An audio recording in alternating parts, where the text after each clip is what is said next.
todos, bom dia. Aqui estou eu mais uma vez, desta vez para vos falar sobre a Páscoa. Vivemos claramente numa época pascal e como vamos ver, há muita coisa a aprender sobre o assunto. E acima de tudo, eu queria-vos mostrar esta manhã como a Páscoa, além de ser um tema oportuno, porque estamos na época pascal, é um tema atual, porque aquilo que nós podemos aprender com a Páscoa permite-nos dar ferramentas e forças muito importantes para enfrentarmos os momentos em que vivemos e as dificuldades que todos nós vivemos nesta altura, como vamos ver.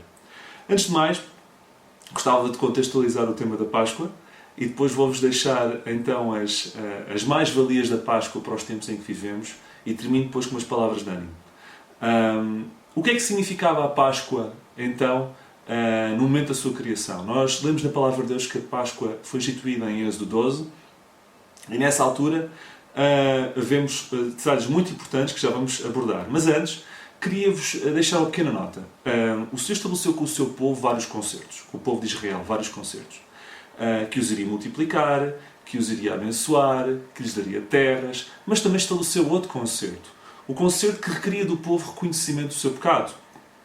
E nesse concerto deixou bem claro que era necessário o sacrifício de animais para a expiação dos pecados. Não que o sangue dos bodes ou dos cordeiros tivesse poder para perdoar pecados, como lemos em Hebreus 10.4, porque é impossível, mas porque era um ato de obediência que Deus exigia. E Deus olhava para esse ato de obediência e também como um espelho, como uma sombra da verdadeira Páscoa revelada mais tarde na pessoa do Senhor Jesus Cristo. Esse concerto perpétuo, Deus deu o nome de Páscoa.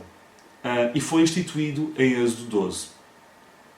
A Páscoa, se nós começarmos a ler esse capítulo, nós não vamos lê-lo, mas eu vou citar alguns versículos para vos poder contextualizar, mas se nós demos com atenção, em Êxodo 12, 2, eu vou citar: este mesmo mês, que é o mês da Bíblia, vos será o princípio, ou noutras traduções, o mais importante. Existe alguma dúvida por parte dos estudiosos do hebreu se a verdadeira tradução seria o princípio dos meses ou seria o mais importante dos meses.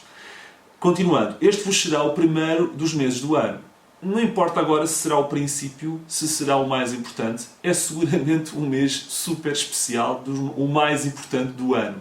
E porquê? Não é porque o mês da Bíblia tivesse alguma coisa particular em si próprio, mas porque nesse mês foi instituída a Páscoa. Portanto, a Páscoa e o significado da Páscoa, que é isso, nós temos que perceber o que é que significa, é de tal modo importante que traduzia que o próprio mês em que ela fosse celebrada se fosse o mais importante do ano. Portanto, temos que perceber o que é que a Páscoa significava.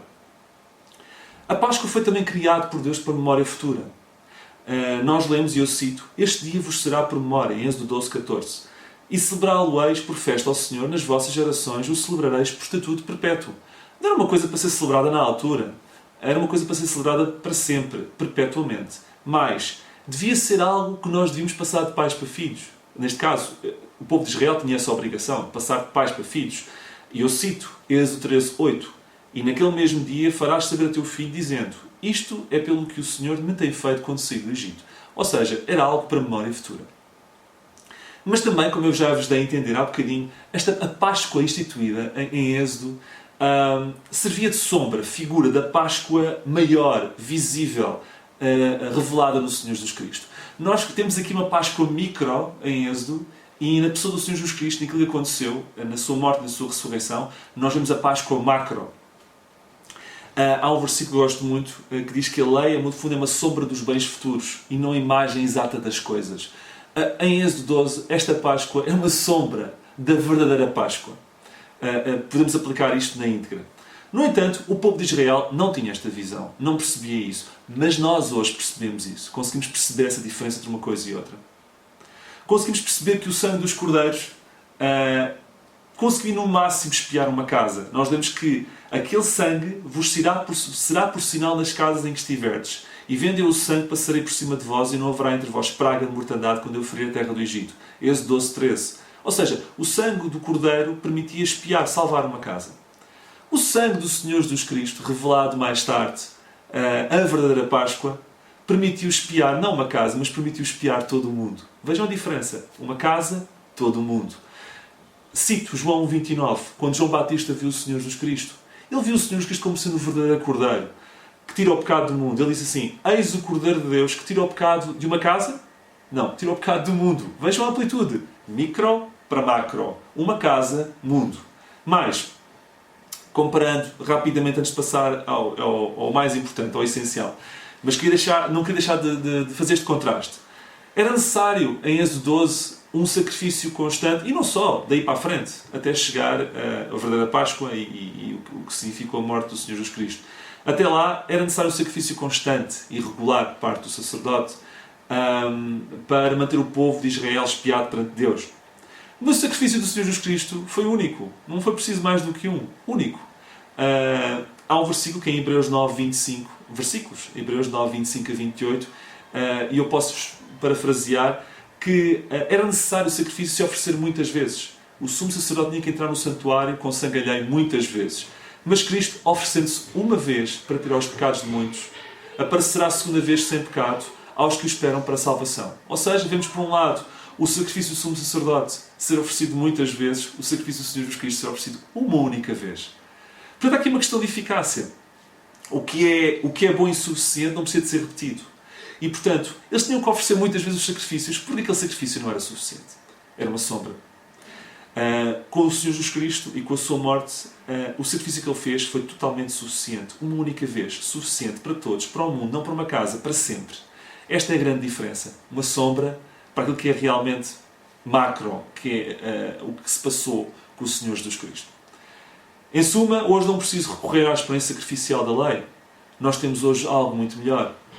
Em Hebreus 10, 9 a 10, eu cito: venha, ó Deus, fazer a tua vontade. Tira o primeiro para estabelecer o segundo, na qual temos sido santificados pela oblação do corpo de Jesus Cristo, feita uma vez. Ou seja, tira o primeiro. A primeira coisa vamos retirar e vamos incluir a segunda, revelada no Senhor Jesus Cristo. Muito mais global, muito mais abrangente, muito mais poderosa, muito mais macro. Dito isto, explicando um pouco o paralelo entre a Páscoa inicial e a Páscoa e o impacto que a Páscoa final, revelada pelo Senhor Jesus Cristo, representa, queria-vos dar 6 razões para a importância hoje da Páscoa e porque é que ela é tão atual. Primeiro, porque o Senhor morreu e ressuscitou. Eu sei e sabemos que o Deus que servimos está vivo. E quais são as implicações disso? A aplicação disso é que Deus, porque está vivo, pode cuidar de mim. Se Deus estivesse morto, nós não tínhamos como enfrentar esta situação, por exemplo, em que vivemos. E como Ele está vivo, eu sei que Ele vai cuidar de mim. Ele vai cuidar das minhas necessidades. Esta é a importância prática da Páscoa, após dizem que vivemos. Uma importância prática. Eu vou citar: e o que vive e foi morto, mas eis aqui estou vivo para todo o sempre. Amém. Apocalipse 1,18. Ele está vivo para todo o sempre. Primeiro Tessalonicenses Tessalonicenses 1,9. Porque eles mesmos anunciam de nós qual a entrada que tivemos para convosco e como dos ídolos vos convertestes a Deus, para servir o quê? O Deus vivo e verdadeiro. Deus estando vivo para todo o sempre, permite-nos estar confiantes face ao futuro, porque o Deus vivo cuidará de nós. Mas a Páscoa mostra-nos outra coisa, não só que Deus está vivo e as implicações que isso tem, o cuidado que Ele nos dá, mas também que o nosso Deus é verdadeiro. Porquê? Porque Ele prometeu que ia morrer e ressurgir. E cumpriu. Lembram-se daquele versículo que eu vou citar em Lucas 24, 6 a 7? Não está aqui, mas ressuscitou. Lembrai-vos, lá está outra vez a palavra lembrai-vos. É importante nos lembrarmos de muita coisa. Lembrai-vos como vos falou, estando ainda na Galileia, dizendo: convém que o Filho do Homem seja entregue nas mãos de homens pecadores e seja crucificado e ao terceiro dia ressuscite. E não aconteceu isso. Não morreu e ao terceiro dia não ressuscitou. Ele não cumpriu o que prometeu. Cumpriu sim. A concretização de Jesus Cristo, no fundo a morte e a ressurreição, é a concretização de tudo o que o Jesus Cristo pregou durante 33 anos. E portanto o facto de ter cumprido isso prova que Ele é verdadeiro. E portanto, se Ele cumpriu uma promessa, e esta promessa era brutal de se cumprir, talvez a mais difícil de todas, se Ele cumpriu esta promessa, Ele pode cumprir todas as promessas. E portanto, outra implicação da Páscoa é o facto de Deus ser verdadeiro. Se Deus é verdadeiro, Deus cumpre tudo aquilo que escreveu, tudo aquilo que prometeu. O Senhor Deus é a verdade. Ele mesmo é o Deus vivo e o Rei eterno. O Senhor Deus é a verdade. Jeremias 10:10. Não esquecer. Uma implicação da Páscoa, primeira, Deus está vivo. Segunda, Deus é verdadeiro. Terceira implicação da Páscoa. A nossa salvação é segura. Sim. Há um versículo que está em 1 Epístola aos Coríntios 15, 17 e 18 que diz: se Cristo não ressuscitou, é vã a vossa fé, e ainda permaneceis nos vossos pecados, e também os que dormiram em Cristo estão perdidos. Agora vamos parafrasear isto tudo. Se Cristo, de facto, fazer o contrário, se Cristo ressuscitou, então não é vã a nossa fé, é sólida a nossa fé. E, em vez de permanecer nos meus pecados, eu estou liberto dos meus pecados. E aqueles que estão a dormir em Cristo estão salvos. Ou seja, o facto de Deus ter ressurgido torna a minha salvação segura. E eu lembro muito bem, quando acabei de me converter, volta e meia tinha medo. Será que estou bem salvo? Será que não estou salvo? Até uma vez já contei isto. Uma vez eu arranjei um pauzinho. Tinha aqui os meus 13, 14 anos. E espetei num sítio e disse assim, porque eu li isso em algum lado que alguém tinha feito. Não inventei nada. E espetei num sítio e cada vez que eu tinha dúvida, naquele dia eu espetei aquele pauzinho naquele sítio. Todos nós temos medo. Será que a salvação é verdadeira? Será que nós não vamos perder a salvação? Não. A ressurreição de Cristo garante-nos a salvação. Está isto em 1 Coríntios 15, 17 e 18. E, portanto, não vamos ter medo se somos salvos ou não somos. Acreditemos em Deus. A salvação é segura, porque Cristo ressurgiu. Portanto, vemos que pela ressurreição, pela morte e ressurreição, que Deus está vivo, que nosso Deus é verdadeiro, cumpre as promessas, que a nossa salvação é segura e mais, temos a vida eterna. Outro ganho da Páscoa. Há uma passagem que é muito conhecida, subejamente conhecida, que está em Romanos 6,23, que diz: porque o salário do pecado é a morte, mas o dom gratuito de Deus é a vida eterna. Por Cristo Jesus, nosso Senhor.